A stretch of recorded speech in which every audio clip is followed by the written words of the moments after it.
All right. Welcome back to the Ninja Wealth Exchange. This is episode 13. And so, in the previous episode, we talked to you guys about short term rentals and how to get into that game.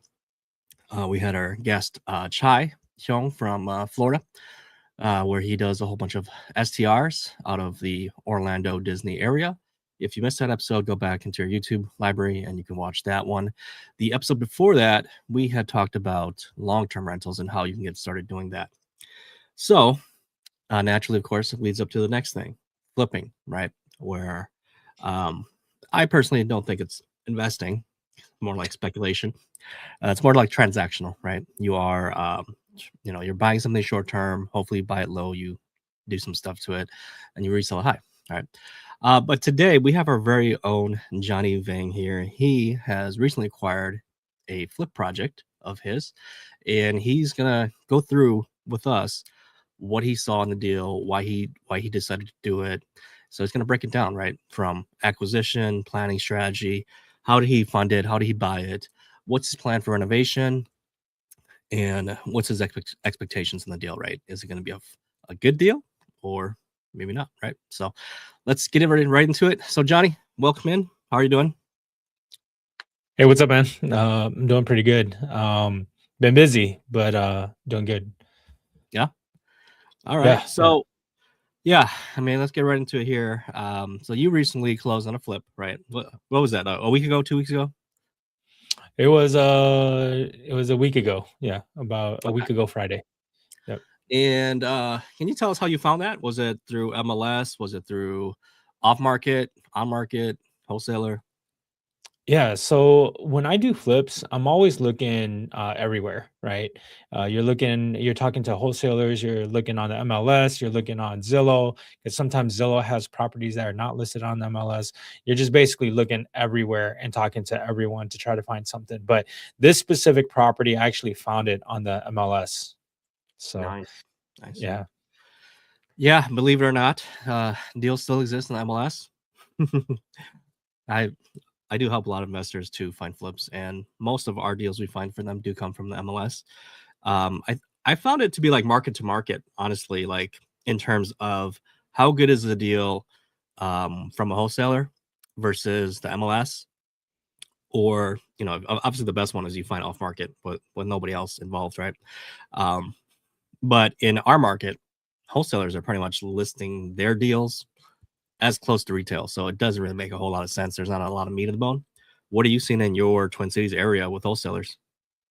Yeah, we're kind of seeing the same thing with wholesalers, and the reason is because there's a lot of investors out there that are always buying. So Mm. the wholesalers are, if they can't get one investor to buy, they're going to get someone else to buy. Mhm. And because our population is pretty decent in size, just like Milwaukee, we're going to be looking at competition, right? So if the wholesaler knows 100 people and he blasts it out, there's likely people who are going to take it for a higher price than what you might be willing to. So and we're going to go over the numbers in a little bit here on how I do it, and I think my numbers are going to be a little bit more conservative than Mm. the normal investor out there. Yeah. So just to step back a little bit, people who don't understand, maybe you're watching for the first time, wholesalers, can you explain what that is, Johnny? Yeah, yeah. So wholesalers are people who are reaching out to everyone, right? So they're reaching out to sellers, trying to find ways to get properties that are not currently on the market.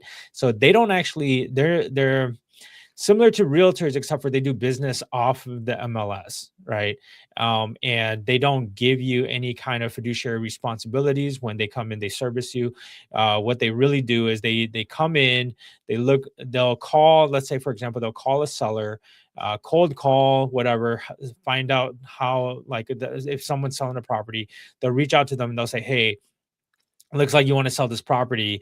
Can I make you an offer?" Right. And they might be willing to make you an offer that they think that their buyers are going to be willing to buy it at. And so they'll come to you as, when I say come to you, like come to you as a seller, and they'll say, "Hey, we're willing to buy your house at 250,000. That's kind of where the price is today." Or they might come to you and say, "Hey, we need to put in $50,000. So we're not going to offer you the full amount. We're going to offer you a reduced amount because we have to actually put work in before we can put it back on the market. And so they reach out to sellers just like how we do, except for they don't give you any kind of representation. They come, they make an offer, and then they sell it to someone like me, right? An investor. And so they'll reach out to me and say, "Hey, we picked up this property, we put it under contract. Do you want to purchase this property?" And if the deal is good enough, we will, right? But it's got to have enough skin on the bone. It's got to, everybody's got to win in the process. The likelihood is that the person that loses out the most is probably going to be the seller, but oftentimes the sellers are in difficult situations, and so we're really helping them out by just purchasing their property in general, right? So Right. wholesalers are like unlicensed realtors, kind of, Yep, without essentially. representation. Yeah. Yeah, so it's interesting, the whole wholesaling thing. In some states, wholesalers are required to be licensed, right? So you do have to Hmm. disclose that you are a licensed realtor, which I think it does help in the end, because I mean, the wholesaling industry can be very gray and can be very scummy, right? Um, like, they're all the people out there with the "we buy ugly houses, we buy your house cash," blah blah blah. And so a lot of them will say they'll call you up if you own any rental properties or whatever, right? They're those robocalls, or you get some random calls from telemarketing conference centers, whatever. And they'll be like, "Hey, do you want to sell your house at 1234 Main Street? We'll give you a cash offer today." Right. But don't Hmm. fall for it. It's all BS. They're going to be like, yeah, they're going to get you on the phone. They're going to talk to you, speak to you, and, promise you the moon. And then they'll probably end up like, "Hey, after we come out and look at it, they can probably give you 50%." And then Yeah. essentially, yeah, There's good wholesalers out there, there right? are Of good course, ones. Yeah, there are good ones. yeah, Yes, yes, there are there's good ones, and scummy there are ones bad too. ones too, right? It's just like in every industry. Um, Yeah, However, those are the unethical ones, the ones that yeah, claim that they will buy your house cash from you, but really what they do is they get you to sign a contract, and then they go market that contract to somebody else, and so they go market to an investor like Johnny or me. They're like, mhm, "Hey, I got this great contract. This is the price. This is how much work we think it needs. Um, you can buy it from me, right?" And so they make money on the spread. So they promise to buy it technically from the seller, and then they make a spread on it. They add whatever they want to make on, and then they charge you, the end user, the investor, right, the end buyer. Um, and so that's kind of how they make their money. And some of them are, dishonest. They don't really end up buying the house if they can't market it. They can't get rid of the house, the contract. Then they just end up going back to the seller and say, "Hey, sorry, uh, looks like we can't buy it," right? And yeah, so if you were a seller, a homeowner that is in a distressed situation, maybe foreclosure's coming, and they promised you they would buy it, well, now all of a sudden you're kind of SOL, right? You mhm, are going to lose your house essentially, right? mhm, And so wholesalers, they go after the very motivated sellers, the hoarders, you're not paying your mortgage, you're behind your property taxes, things like that. There is a place for them, right? And some of these houses, they don't belong in the MLS. Usually the MLS is for like nice houses that people want to go see, and retail value, right? yeah, But every once in a while, you do see houses that are in very bad shape on MLS, and those are marketed to investors. Um, Recently, I've been seeing a lot of wholesalers listing on the MLS, which is really interesting because you're not supposed to list a house that you don't own. So oh, I that's don't know if you've weird. seen that. I don't know if you've seen that, but I've been seeing that a lot in Milwaukee here, where these wholesalers will contact the agent to list their wholesale contract up. So it's very interesting. I don't know if it's legal, but don't ask me. No, we Um, haven't seen that yet, so that's pretty interesting. Yeah. anyway, let's so we went down the whole rabbit hole of wholesaling. Um, and then let's continue on with your flip here. So you bought it on the MLS. It was a good deal. Um, what factors influenced your decision to pick this property? Well, so some of the factors that you gotta look at is location and economy, right? Or microeconomy. And so one of the biggest things is that, like, so for me, right? Usually when I'm gonna buy a property, I have to have more than one exit strategy, right? So, either I'm gonna purchase it and I'm gonna turn it into Airbnb, or I'm gonna turn it into group housing, or I'm gonna turn it into a single family rental, or I'm gonna just turn around and sell it, right? So you got to look at multiple different exit strategies. And so when you're looking at it, you're going to look at the location, right? For me, I don't like dealing with the properties that are in the very, very urban cities, just because the type of clientele that you're going to get is very different than if you go into the suburbs, right? So most of the properties that I purchase are going to be in the suburb. So one, I go into a suburb. Now, in a specific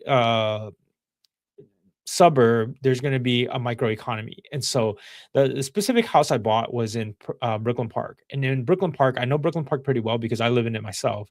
And in Brooklyn Park, you have Target, right? Target's a huge employer inside of Brooklyn Park. You have Caterpillar that's in Brooklyn Park. You have like some of these major Fortune 500 companies that are located inside of Brooklyn Park. And so you know that if you were to, worst case scenario, you have to rent it out single family, right? um, you're going to be looking at renting it out to a single family that needs to have some kind of a job. Like I look at for tenants, for example, I look at you need to have 3 times rent, right? And 3 times rent is actually pretty significant for a monthly amount. So when you're looking at that something that high, it makes it you got to make sure that the jobs in the area actually are supplied to be able to make that level of income. In addition to you got to look at, can the people in that neighborhood actually buy the house once you're done rehabbing it, right? So for this property, as far as I'm aware right now, the plan is to sell it, right? So we're looking at, turning it around as fast as possible, getting back on the market in the springtime. So that being said, we're going to look at, okay, is the economy good enough for someone to come in and purchase it at the price that I speculate it's going to be once uh I fix everything inside of the house. Now, the level of work that I normally do in houses, I try to keep it under $50,000. Anything more than $50,000 is a major rehab. And so my thoughts are is that if it's more than $50,000, I'd rather not get too involved in it because I'm running a mortgage company, and then I'm also running or a mortgage brokerage company, and I'm also running a realty team. And so, you don't have much time to focus on that side business in itself. So you got to measure what you're capable of doing and how you want to actually pursue it. So those are a couple of the things, right? So location and economy, and your plans on what it is that you're going to be doing with that specific property. Okay. So yeah, I don't know anything about Brooklyn Park. I'm not a Twin Cities person, so um, I've been there, but I don't really know anything about it. But anyway, sounds like Target corporate is there, and Caterpillar's there, so it's definitely good. Mhm. So employment is good. So then makes it sound like it's a very desirable suburb area, right? Market of the Twin Cities. So that's good. Do you mind if we talk price numbers? Like, what did you pick it up for? What did your comps run at? Yeah, for sure. So, for me, I'm in Brooklyn Park. They have a variety of price points. They Mm, have everything from like 250 all the way up to like a mil, right? Like mhm, mhm, 1.2 mil. And so in that, I'm always looking at the average price of the Twin Cities, right? So inside of the Twin Cities, you're going to be looking at houses are going to go for somewhere between 300 and $400,000 on average. Those are the ones that everybody's buying, right? So what you want to do is you want to look in that price range, and then you want to look at, okay, can I reduce that so that I can actually put in the repairs and still make a spread on it, right? mhm. So when you're getting ready to, because when you go in, you're usually going to buy something that you can force appreciate, which means you Right. can put in repairs and create a better neighborhood by going in, fixing up the home, and making it better, right? So, Yeah. I mean, the honest truth is you want to help people, right? In this case, this specific buyer or this specific seller was going through some financial trouble, and by me purchasing it from him, he got out of that financial trouble, and he's in a much better position now. So, Mhm. Yep. and I only know that because the listing agent went over everything with me, Wow. and so Okay. we were pretty open about the conversation. Usually they're not that open, but in this case they were. Wow. Okay. Um, yeah. So as an investor, right, typically when I help my investors, we always like to go, the ones that are flipping. We like to say, hey, yeah, we like to buy the ugliest house on the block, right, and then improve Mhm. it, make it look nice, so that all the other neighbors are like, oh, you guys did a great job on that one. All right, bring up the Mhm. value, bring up the curb appeal of the whole neighborhood. So, um, Okay. All right. So obviously you looked at the numbers and you're like, hey, this looks like it has some potential here.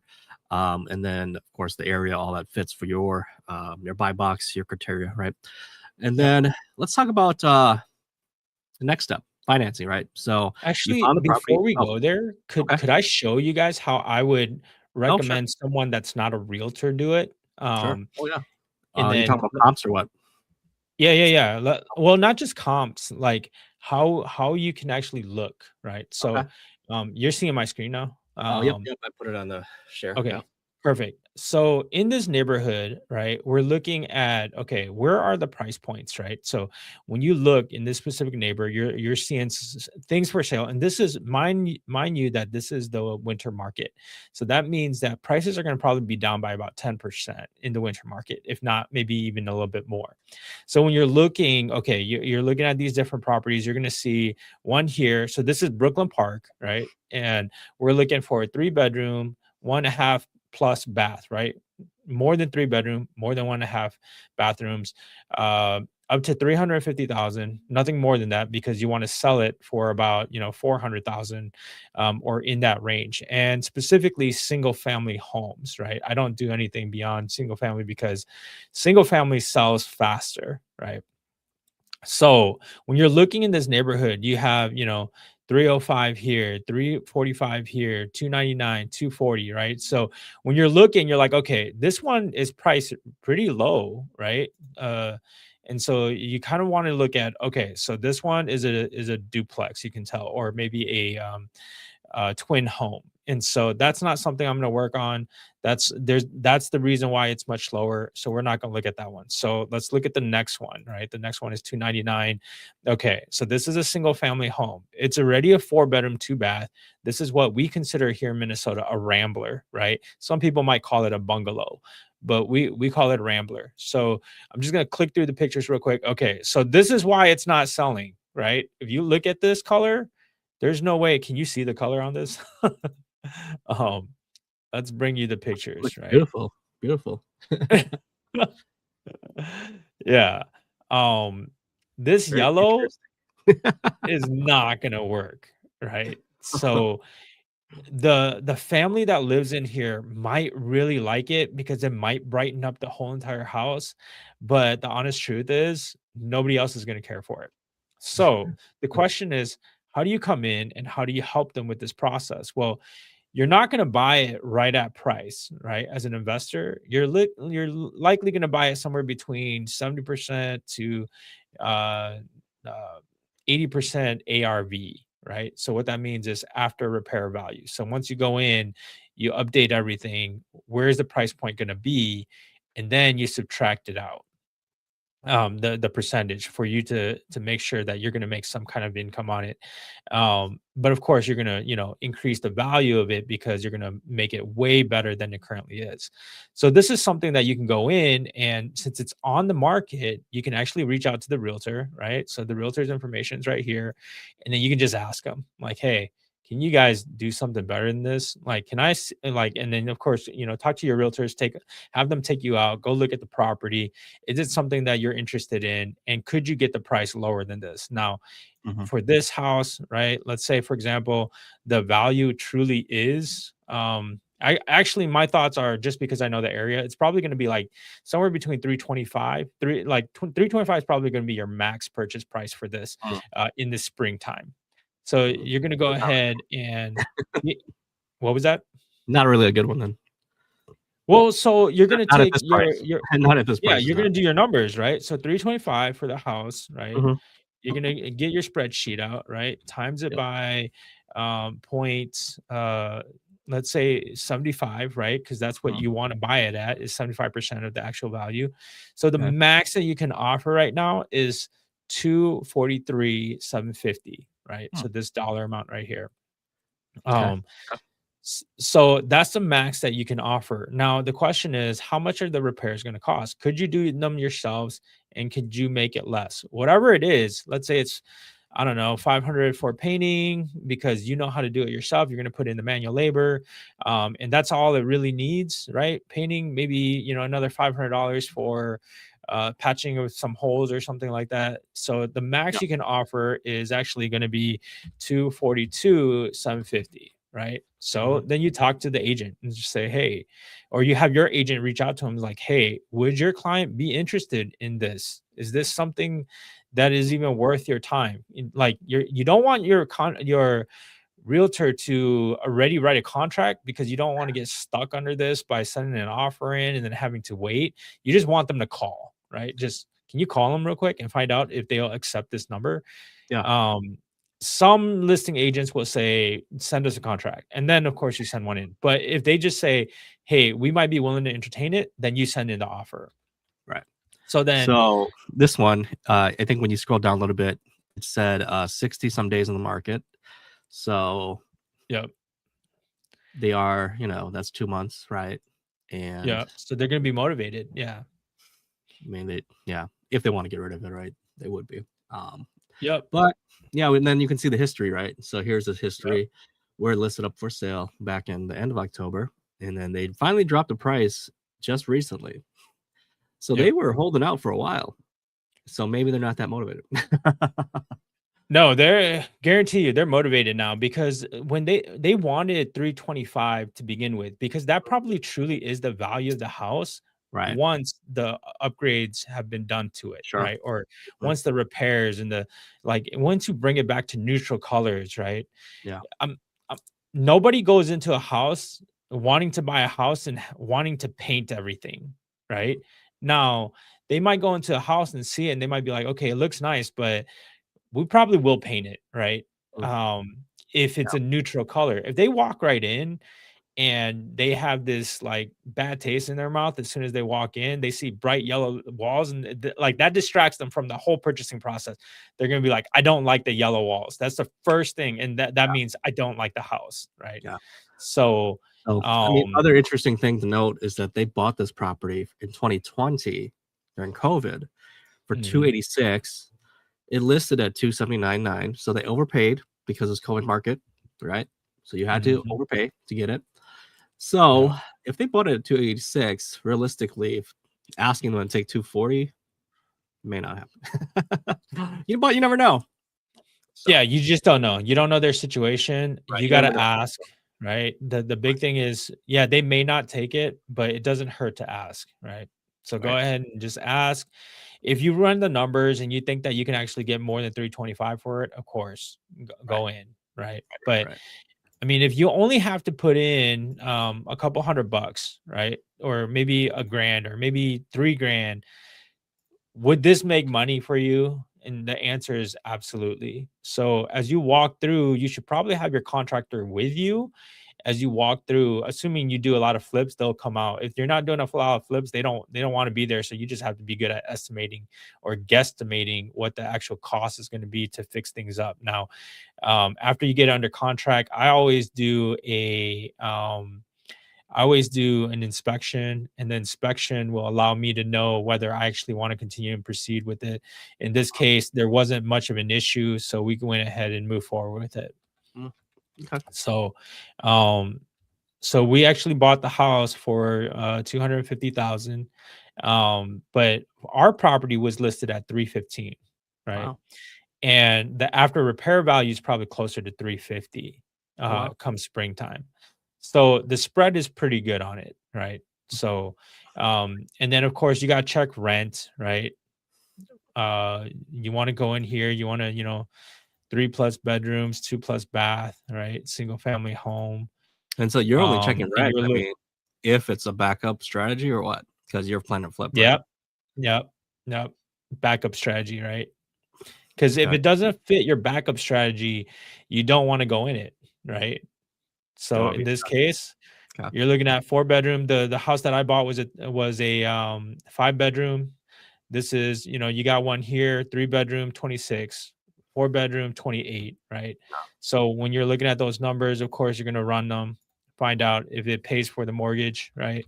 Yeah. Bought it for 250, put it 25% down, interest rate at 7.375 on a Mhm. DSCR. Monthly payment is about, 1820. So that leaves me with a spread of about $780 per month, right? If I was to rent it out.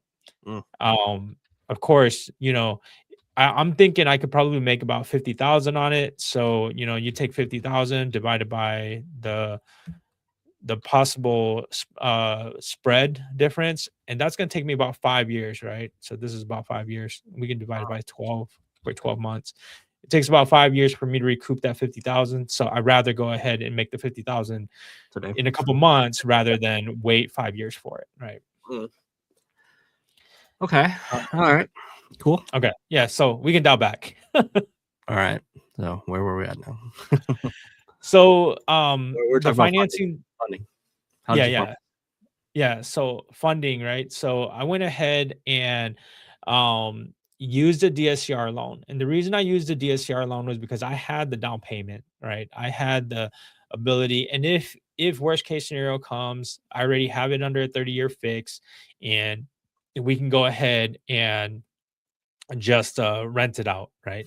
However, if in 60 days, or I don't know, it's 6 months or whatever, however long I actually hold on to the property, if I decide that I'm going to sell it, then we can go ahead and pay it off. This specific DSCR product. So Minnesota doesn't really allow prepayment penalties. They do up to the max of a 3-year prepayment penalty, but the specific so I'm a mortgage broker, so I work with a bunch of different wholesalers and or wholesale lenders, right? And so I went with a lender that doesn't have a prepayment penalty. Mm. And so I can go ahead and turn around and sell this in the next 3 months and be just fine. Mm. You got to be careful because in different states, right? Like I know in Florida, there is a 5-year prepayment penalty on most of the DSCRs that we do. Yep. So you're gonna lose some kind of money, and make sure you build that in the spread, right? Right. But here in Minnesota, because they don't allow them, we don't we don't get charged any prepayment penalty. That's Um, interesting. if I So didn't, go ahead. I actually like prepayment penalties if you're gonna buy and hold. And that's mostly what DSCR products are for, right? Like Mhm, if mhm, you intend to hold a property, right? Because it's DSCR, for those that don't know, debt service coverage ratio. Uh, mhm. so debt service coverage ratio, basically a fancy word that means, does your rents that you collect for the entire building cover the service, right? Which is the mortgage service. So Yep, can your rents cover the mortgage, and by what ratio, right? yep, So a lot of times they are like 1.00 ratio is acceptable. Sometimes they're even less is acceptable, but they're going to get you more on the interest rate and the down payment probably. yep, But then if you have like a 1.2, 1.4, you're going to get a much better interest rate. And, you know, and then the prepayment penalty, I do kind of like those because sometimes when I add them into for some clients, the rates are really good. They're like mhm, pretty, mhm. they pretty much get down to like what conventional is if they add the 5 year. And if I'm Yep, like, hey, you plan to hold this for 5 years? They're like, heck yeah, I'm gonna hold it for 5 years. Then all right, yep, let's apply it. And then you're gonna get the rate savings, right? So they went yep, from like, just for example, they go from an 8.5 to a 6.75, right? yep. So yeah, anyway, go on. Yep. So if you didn't do a DSCR, and the reason I use a DSCR is because I'm a realtor, right? And I have a lot of dude, when you own a mortgage company and you're a realtor and you run a real estate team and you own other businesses, your taxes are just crazy, right? And so that means if you got to send in your taxes for a conventional loan, it's just a hassle, right? It's a big time hassle. Where in this case, I sent in my LLC documents, I closed in the LLC, I sent in my assets, and they did the DSCR numbers. It turned out to be a 1.1, and they were like, "We're good with it. Move Mm, forward." Right. So it makes life a lot easier if you have the ability to do the down payment. I know that in the Twin Cities here, it's harder to get 80%, but I mean, there's ways to do it, right? what's the And down payment then that you did? yeah, or yeah, so 20% down payment, 80% loan to value, right? Okay. So if you don't have the money, right, then you would do a hard money loan, right? Oh, So you have to have the hard money loans that I have, the products that I have, they require you to have 10% in the transaction. and then they require you to have some reserves too. So you got to have a little bit of money, or you have to have a partner that has a little bit of money going in. um, doesn't necessarily mean you have to use the reserve money, but you have to definitely use, the 10%. And if you can get the sellers to cover closing costs, even better, right? In my case, they did cover some of my closing costs, which was pretty nice. Um, Oh, yeah. So get the hard money, right? And go ahead and move into the transaction. Those are the two best ways to go ahead and move forward with a property that you're going to be flipping. right. If you plan on occupying it, right, then maybe you can do a conventional transaction, right? So I know that some of my investors, they will buy new construction, right? And they'll live in it for the first year, and they'll wait until the taxes get assessed, sometimes 2 years, right? And then they'll move out, right? And they'll buy another one. So they go in when the taxes are reduced, they buy a more expensive house, and then they finish uh, the bottom half of the house, and then they'll sell it. But they're living in it, and so that you go ahead and use a conventional transaction to do it. Plus, they're all W-2 people, right? So they have a job. They just do this kind of on the side, and they Mhm. make pretty decent money on it. So So it sounds like a um, live and flip type of yeah, thing. yep, Yeah. yep, yep, So, and then of course, if you live in there 2 years, you're exempt from capital gains, right? That's the rule. yep, yep. All right. That's the rule right Um, now, anyways. right now, right? Well, they're talking about changing it. Are they? Yeah, because well, they're talking about the amounts, right? Because it when that rule was written, it was back in the late 90s, like 97, 96. Yep, So yep. right now, if you're an individual, you can only get if you're by yourself, you can only write off or you don't get taxed on 250,000 profits. If you're a couple, it's 500,000. But obviously, since then, if you bought a house like CL in Seattle, right? Mhm. And it was 250, and now all of a sudden the house is worth 1.25 million. You gained $1 million, Yep, yep. And right? now you gotta pay taxes on, like, what? If you're married, 500,000 of that? Right. 500 only 500,000 gets, not no Right. capital gains. The other 500,000 you're gonna get hit. So I think they're talking about updating those numbers. So that's good. Um, Yeah, it is. yeah. And then so kind of back to the DSCR, a little something we missed, we didn't talk about. Obviously the perks are that less documentation, right? 20% down, fixed for 30 years. And then depending if you want to do prepayment penalty or not, you can kind of adjust your rate, your interest rate that you Mhm, get. But the other thing is that it is still driven by your FICO, your credit score, right? mhm, Um, mhm. what's the minimum on that again? Minimum, that we're seeing is 680, right? So Okay, if your credit score is below 680, you're not gonna be able to do a DSCR. right. So you got to have at least a 680 or higher, and then 20% ready. And there are some reserves too. Some of them do require reserves, and then some of them require experience. So some Mhm. lenders that do DSCR require you not to be a first-time home buyer, which is kind of confusing because first-time home buyer, when you think of that, like, oh, do I own a home, right? But from the investment standpoint, is you can be an investor and you can try to use the DSCR to buy a house, but you may not necessarily own a house. You might be a first-time home buyer, right? Where you don't Yep, own property yet, you're still just renting, but yet you want to yep. invest, right? So there are some lenders who do have an exception for the experience rule that you have to own real estate, right? And so, of course, if you own real estate, if you already own another investment property, then you qualify, you pass, right? So, Mhm. um, and then hard money, the rates really depend, but rates can be anywhere as high as 15% from what I'm seeing. Um, and sometimes they do require you to have some experience. It is relationship based. Some local lenders, right? There are national lenders, national hard money lenders, which we can connect you to if you want national ones, right? Have you ever worked with Kiavi? Yeah, yeah. Oh, you Yep. have? Okay. I heard they're pretty popular. I've done Lima One Capital once. It was Okay. okay experience. Okay experience. We closed. So yeah. I mean, these smaller lenders, right? Even Mhm. Kiavi is a little bit of a smaller lender in comparison to that of, the large institutions like UWM and some of Yeah. the, PennyMac or Wells Fargo or whatever, they are smaller lenders, right? And so they're gonna have these little nitpicky guidelines that are out there that are gonna give you a little bit more trouble. But Yeah. the thing is that if you hold through, it'll be just fine, right? It'll be fine. You'll the thing is you close on the deal and you'll be able to turn around and make good money off of it.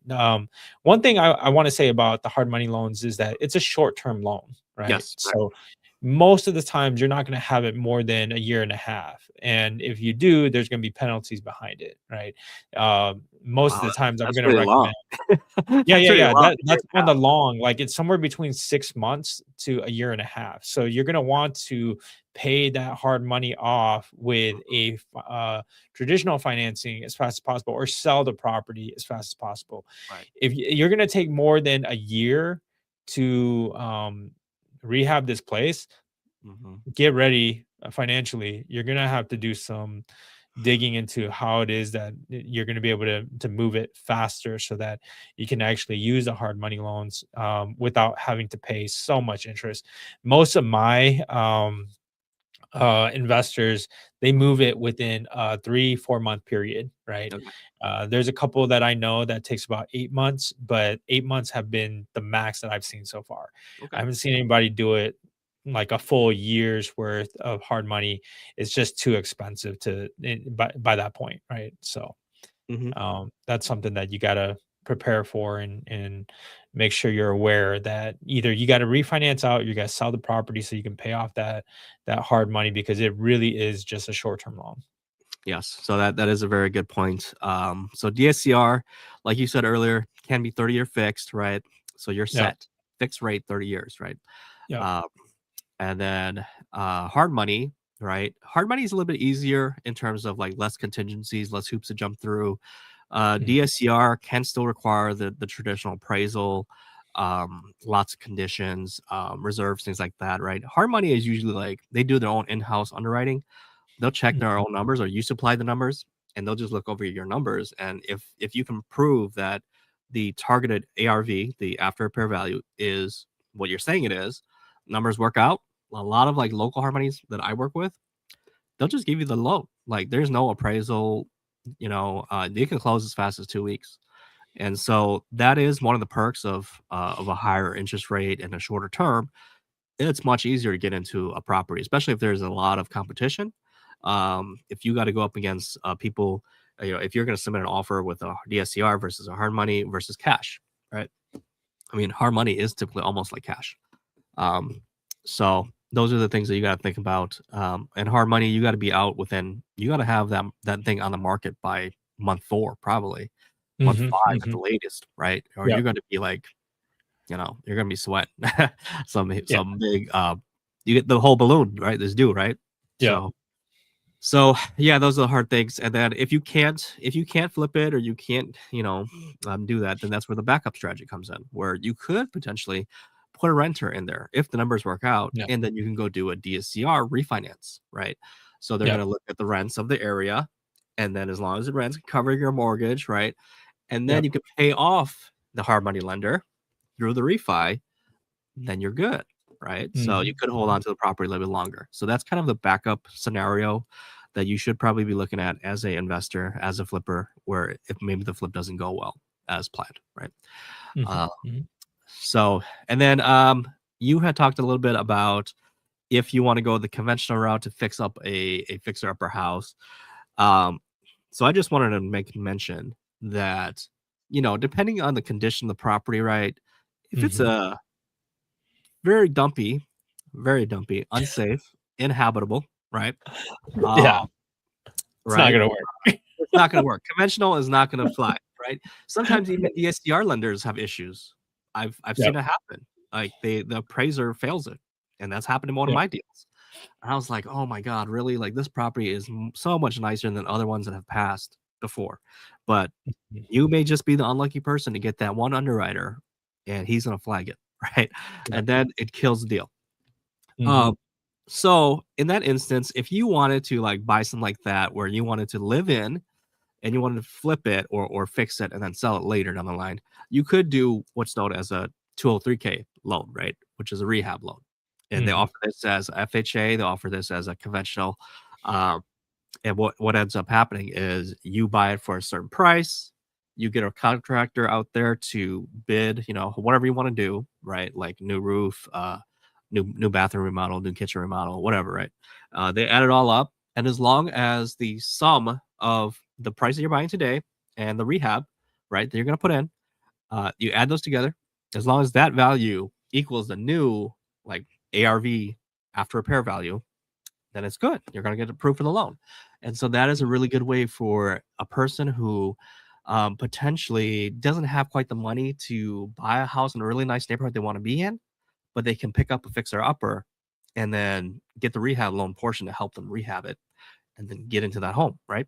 So that's a great strategy that I would recommend for somebody. And you have to have a lot of patience because this loan program, it is not easy. Mhm. So, Yeah, the renovation loans, like a 2 or 3K, mhm, um, they are quite a process. So in most of the times, right, they don't allow you to do too much work yourself on the property. So that yes, good means point. you're gonna need some kind of a licensed plumber, electrician, general contractor. So just get ready for those kind of things because they're gonna require bids from those specific people. Um, to make sure that when the work is done at a like with quality, right? Right, Now if right. you're a GC yourself, they might let you do some work, but if you're not and you're not in the profession, you can't just do some of those work. Maybe painting will be okay, but Yep. if the electric box needs to be fixed, well, it's got to be somebody else. So Yeah, that's a um good point. All yeah. right. So let's move on. Next segment here. So what is your vision? What's your budget? Did you mention how much you're gonna put in and what are you expecting? Yeah, so I didn't yet. So the vision, of course, is and I mentioned it a little bit earlier, to make the community better, right? To make the neighborhood better, and of course, to help people, and then finally to get rewarded, right? So you get paid through the process. You should make some money on it. We're not going to go into this doing it for free, right? And we're going to do it so that we can, also make a living. And then the process, right? So the process is, once you go through and you figure out what the cost is going to be. So when I walked through this house, I looked at it. It was marketed at 315. I knew I could sell it for about 325 to 350. And I walked into it thinking, okay, so if I can sell it for 325, 350, I'll make somewhere between $30,000 in the spread, right? But I have to put in $50,000 worth of repairs. And when I looked at it, I just like I walked through, I've been doing this for a while, so have a pretty decent idea of how much it's going to cost. And you're looking at all the lights and the fixtures. Are you going to move walls and all that stuff? And after replace carpet, repaint, and like painting is crazy expensive these days. So, get ready to spend over $5,000 in painting the house, right? So that it can be a natural color. Um, when you look at all those different things, I came out with about $50,000 in estimated repairs. Now, there could be some repairs that are not necessary in that process, but when I'm doing my calculations, I'm taking a conservative approach, right? Then I had my contractor go through it, right? So I did the walkthrough. At the initial time. Then we did an inspection. I walked through the property again, double checked everything, made sure my numbers were still good. Numbers were still decent, so I went ahead and finished the purchase through getting the proper financing. Now that I got the property, on the day before the closing, I actually had my contractor walk through it with me and say, okay, so I'm closing tomorrow. I need you to walk through and give me the price on everything, right? So the contractor came through, he walked through, he gave me his price point, and it came out to be $40,000, right, for all the repairs. I cut out some of the things that I was like, you know what, we don't. I wanted to remove a whole wall, but then I decided let's not do that. I don't think it's necessary to sell it, so we're going to go ahead and just leave that wall in there. So that reduced the cost to about $40,000. Um, so now that I have the cost, right, I know that I offered 250. It's going to be 40,000 for the repairs, so that's 290 minimum plus closing costs is about $10,000. I think is what it cost me to close it. So Mhm, that puts me at about $300,000 purchase. When I mhm. sell it, if I can sell it for somewhere between 350 to 375, hoping right somewhere between 350 375. I should make somewhere between, 50, somewhere between $60,000 minus, some of the expenses from a realty perspective. Because I'm a realtor, I can list my own property, but if you're going to be listing it with a specific realtor, then you got to account for that. So my hopes is that we make, even if I use a realtor, we make about $50,000 on the project. So that's like the estimates of what I have and how I came up with my numbers. And that's why I offered where I offered as well. Hmm. Okay. Okay. All right. So you said it's 5 bedrooms. How many bathrooms? 2 bathrooms. 2 bathrooms. 2 full, or is it 1.5? Yep, 2 full. Okay. 2 full. So what's your plan? Are you doing new kitchen, new bathrooms? Yeah, so the kitchen will or the kitchen's gonna be brand new, right? The Okay. whole entire kitchen's gonna be brand new. The appliances that they have was dated. The Okay. way the kitchen was shaped was horrible. Like, I don't know why they designed it the way that they did, but it's just not a good design. So we're gonna actually take it apart. We're gonna change it, Mm, and make it look a ton better. So once we're done, it's gonna be a brand yeah. new kitchen, brand new appliances. The bathroom, we're gonna lift up the floors and replace all of the tiles inside of the bathroom, Mhm. and then we're gonna go ahead and repaint the whole entire bathroom, make sure all the tubs are good. Wherever there's tiles that are missing, we're gonna replace all of that. Make sure we put in quality tiles so that it looks really nice. And then once we get that done, the entire carpet downstairs. So upstairs is all wood, right? So we're gonna keep the wood upstairs. Probably just put a rug down, put some nice dining sets for staging.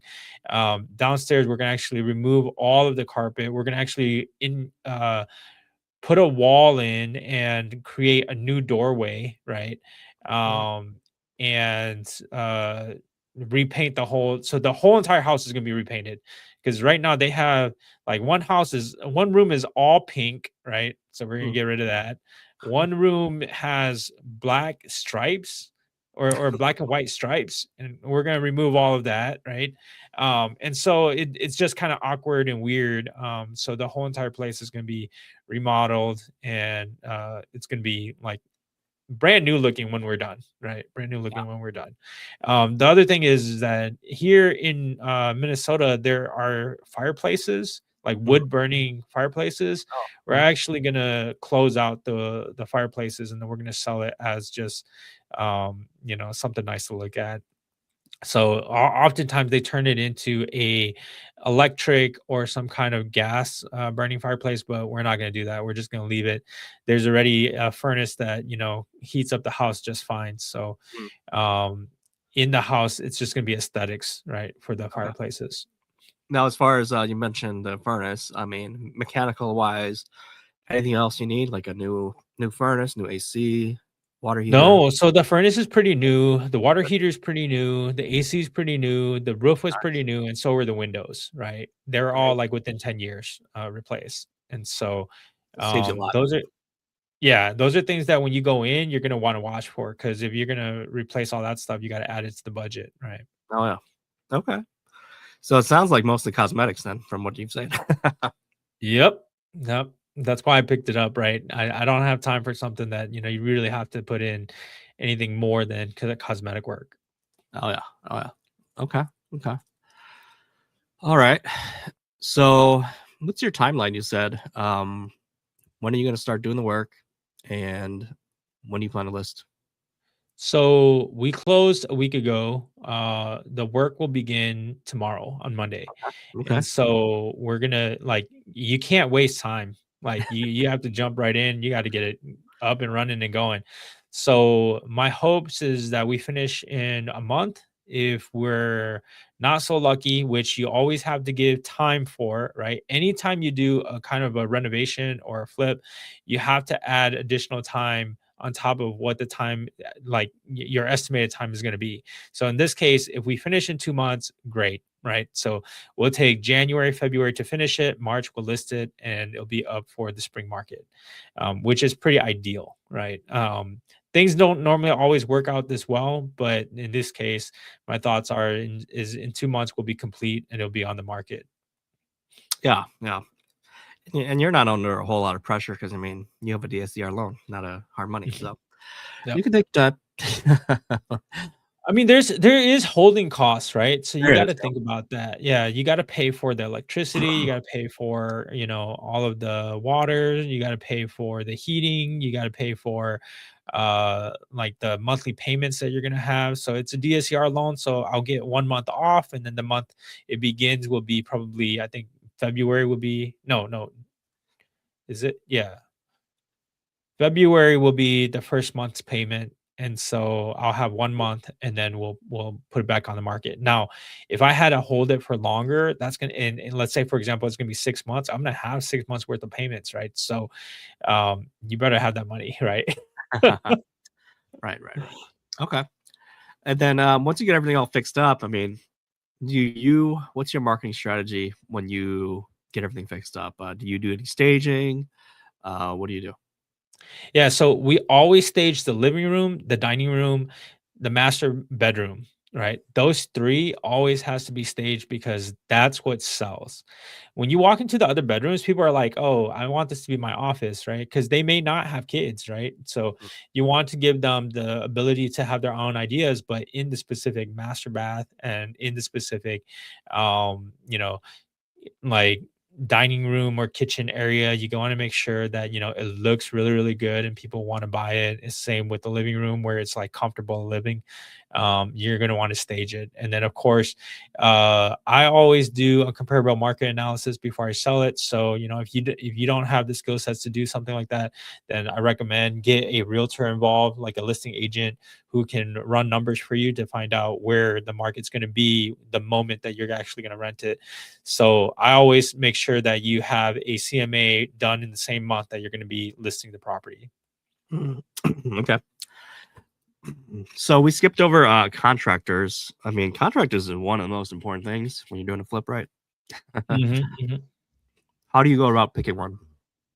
Okay, so for me, I've been doing the business for a little bit and I have friends in the business, right? So I have contractors that I can go to and say, "Hey, can you do this?" And if they can't, I have a backup, right? So my thoughts on this, if you're brand new into this business, you have to vet them out and they have to follow your contract and you better have seen their work. And so when you go out there, first of all, make sure they're recommended. So that means that when they come to you and they're like, "You should use me," right? Get 3 quotes, right? To get 3 bids on how much it's gonna cost to fix up certain things, right, inside of the house. And you're gonna want to do it by skill sets, right? So, are you gonna hire a GC that you know, or are you gonna hire specific subcontractors that are gonna come through? Say, for example, I have a flooring guy, I have an electrician, I have like all these different things, but in this case, my general contractor is gonna be handling the whole entire project because it's actually a pretty quick project, right? Um, so my thoughts are is that interview at least 3 for each thing that you're gonna be doing on the house. After you interview, pick the best one, get them to give you at least 2 referrals and then photos. So then you wanna see their before and afters to see if the quality of work meets your needs, right? Because, everybody's gonna be a little bit more picky than the next person. I'm not that picky, so I'm just like, as long as you get it done and it looks good, I don't care what you did, as long as it looks good and it meets, code, right? Those are the only things that I care about. However, there are people who are going to be a little bit more nitpicky because, let's say, for example, the um, the wood looks a little like off or something, or the paint, you can see a little bit of a line in some of the paint, right?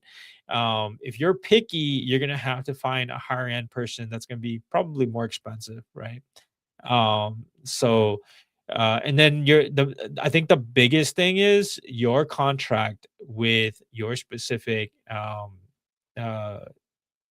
was it general contractor, right?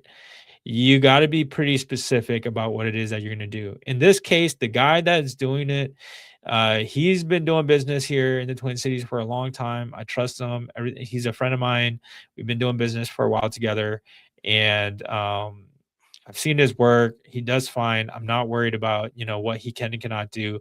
So we went with a little bit more of a general one. But in the future, right? If it wasn't one of my buddies that was going to come through and actually do it, I would have things written out very, very specifically. So one of the things that I had to ask him was, hey, does this include all the removal of everything that's currently in the house? Because the seller left a ton of stuff. Like in Minnesota here, we require that when the seller leaves, it's broom clean, Mhm. right? Meaning there's nothing in there, everything's been cleaned out, right?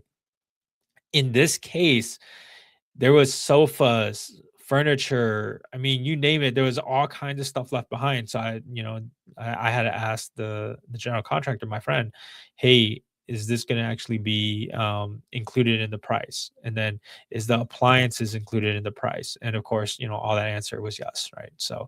Um, so I recommend be as specific as possible. Like if you're a detail person, go all the way to the colors of the paint, right? Don't leave it up for people to guess what color you want, because if it ends up being blue and you wanted gray, that's an issue, right? So um hopefully Yeah. that covers some of the things that So yeah, some of that the that contract definitely should questions. help. Now there's a lot of first time flippers that probably Hmm. are of the mindset that, oh, I'll just do everything myself because I'm going to save on cost because Yep. I'm the laborer, right? Yep. What's your Yep. thoughts on people who have that kind of mindset going into a flip? Um, so I was that guy, right? I was that guy on my first, well, maybe not my first, but my second flip. I was like, I could do this, and dude, it is hard work. If you're not skilled at putting, I gained tons of skills doing it. So if you're okay with it being a learning process and losing a little bit of money, fine, whatever. But if you should always, when you're crunching your numbers, crunch it with hiring someone, because if you don't and you go in and let's say for example you repainted everything but you got like drips all over the place, and now you got to hire another person to come through to remove all of the drips, or unless like you have time, um it's going to be like there's going to be a cost involved somewhere, right? So either it's the cost of learning or it's going to be the cost of someone doing it right. And so just know that when you're going to go into it, like I'm all for people trying to go in and learning the process and doing it themselves, because I believe in people and I believe that their strategies will work over time once they learn the skills and they continue on. Like, to be honest, I can do plumbing. I can do the only thing that I think I can't do on a house is electrical work, right? Because I don't want to burn a house down, right? And I've tried, and it's like I've almost burned houses down. So I'm not doing that anymore. We just hire a pro. But for painting, for like windows and all that stuff, like I've done it, and it's something that you can do. But the honest truth is, if you're a professional in whatever field it is that you're doing, for me it is mortgage and real estate sales, or being a realtor. That is my profession. That is what I'm really, really good at. I help my clients to the best of my abilities. I'm not going to waste my time to go and try to fix up a house. And that's what I would recommend people, is that you stick with what you know and leave it to the pros to get it done and get it done right. um, Actually, no names, but there's a guy that I'm working with right now. They hired a contractor, and it was a family member, and the place is a mess now, right? And so they had to fire their family member, which takes a toll on the family.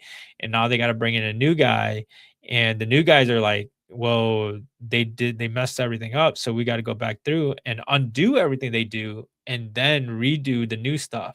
And so it's going to cost more than what originally would have cost had you guys just hired, a professional to come through. And so in situations like that, guys, you have to be careful, right? You have to be careful. And like I've made mistakes of hiring, family members. And when you do that, you just I mean, you take the loss, right? You take the L on that and you just move forward. It's a cost of doing business.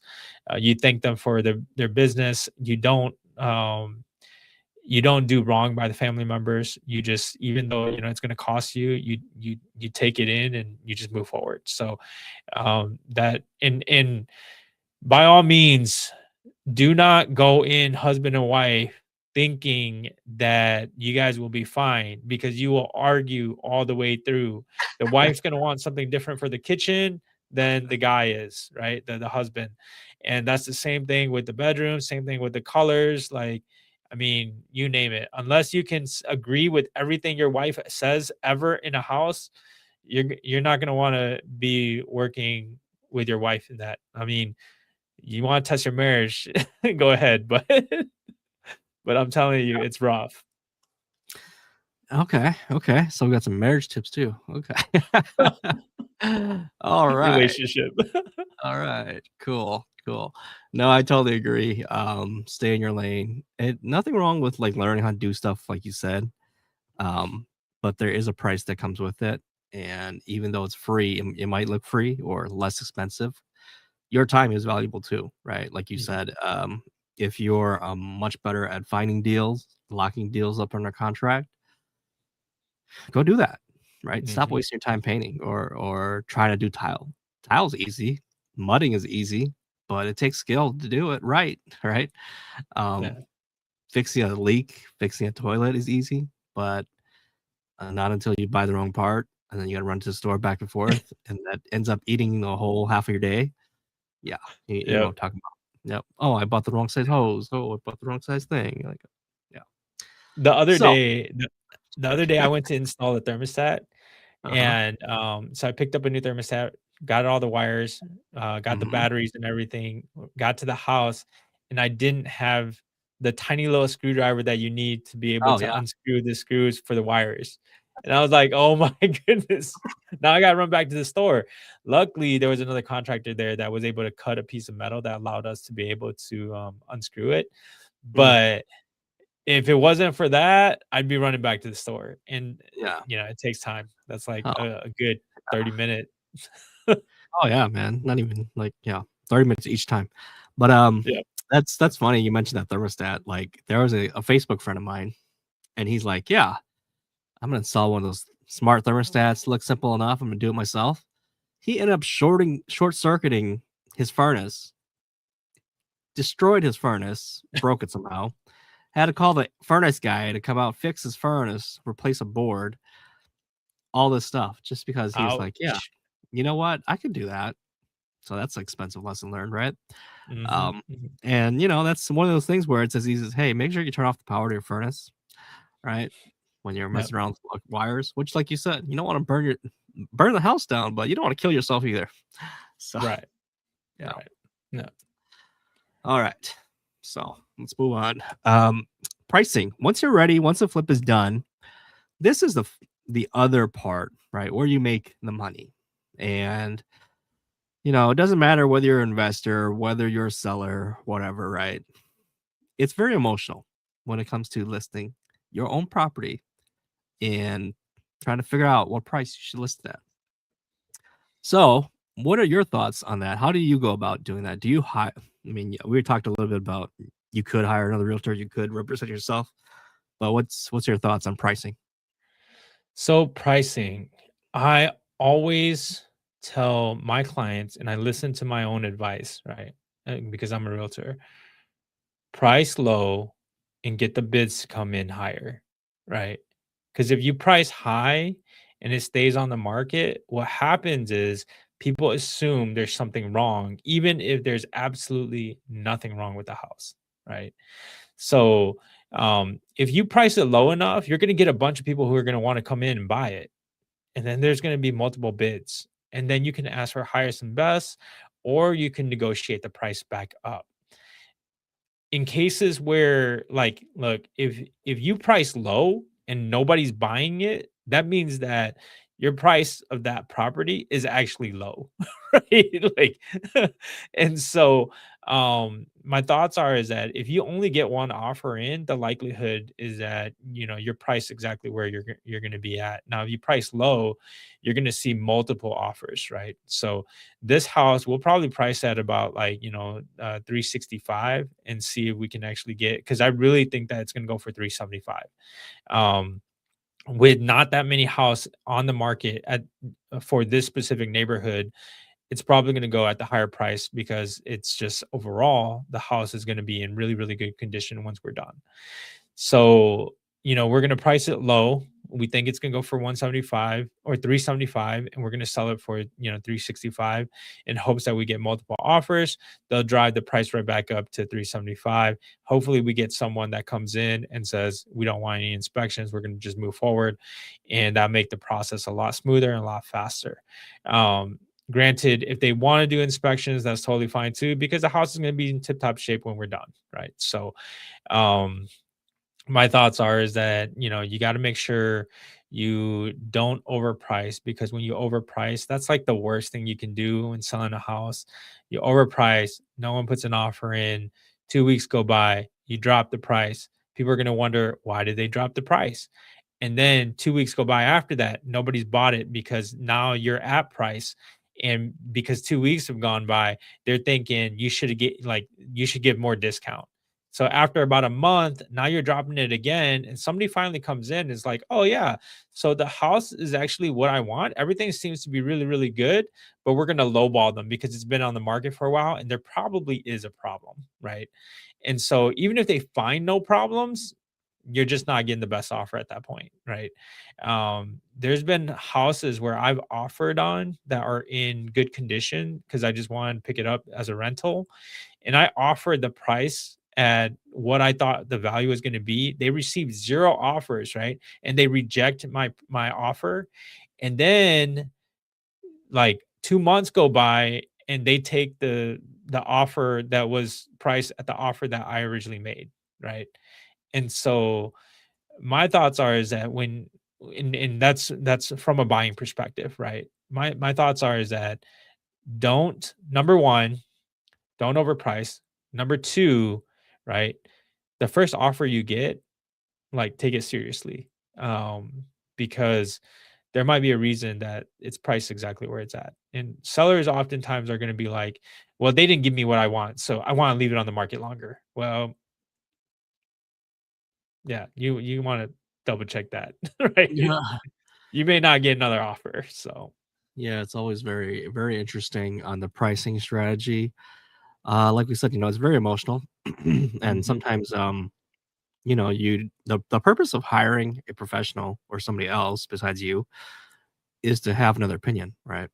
And mhm, mhm, yeah, I mean, I've had crazy sellers where they want to list 50K over, but we can't find any comps.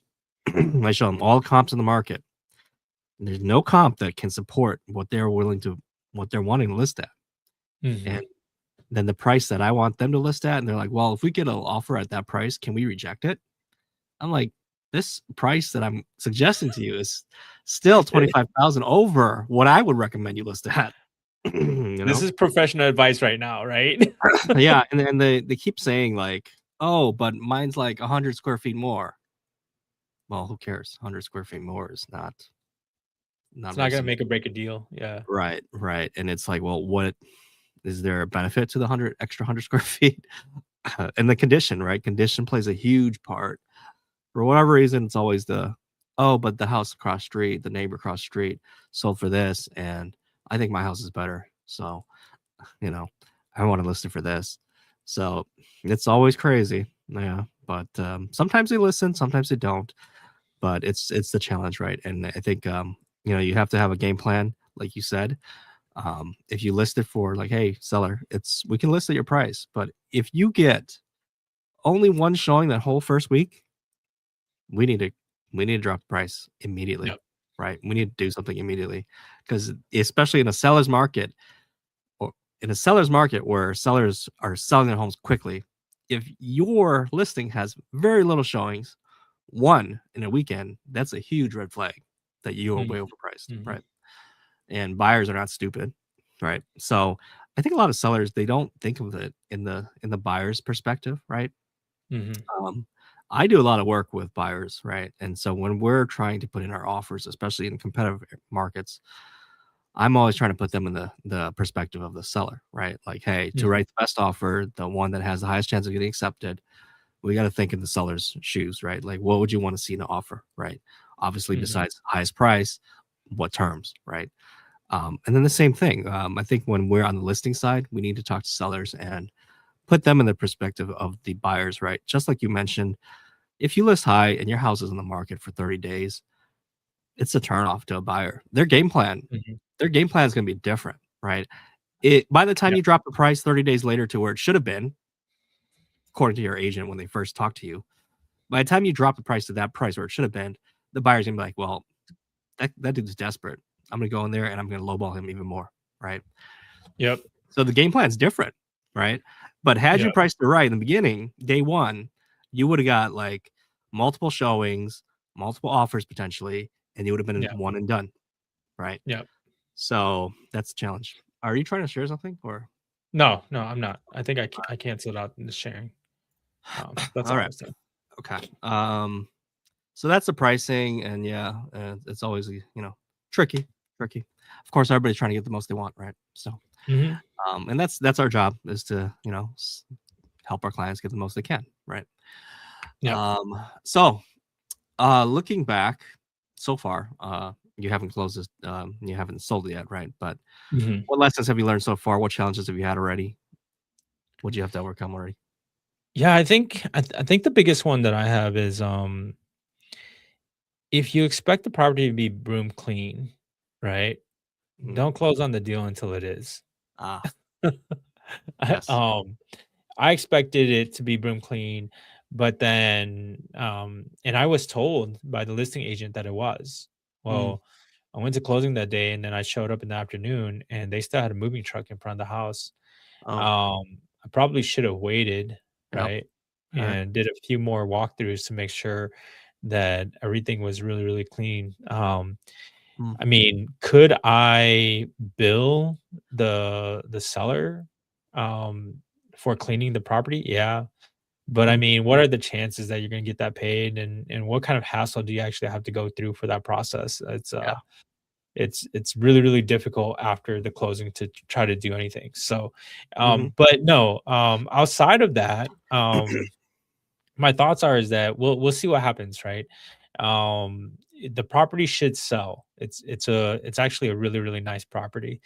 So it should sell, and my hopes are is that it does sell in March and we close in April, right? So Mm. we expect that to be a we close this month, right? So December, then January, February, March, April. That's about a 4 month turn time. So if it does turn around and you make $50,000 off of it, it's not a bad deal, right? Not a bad deal.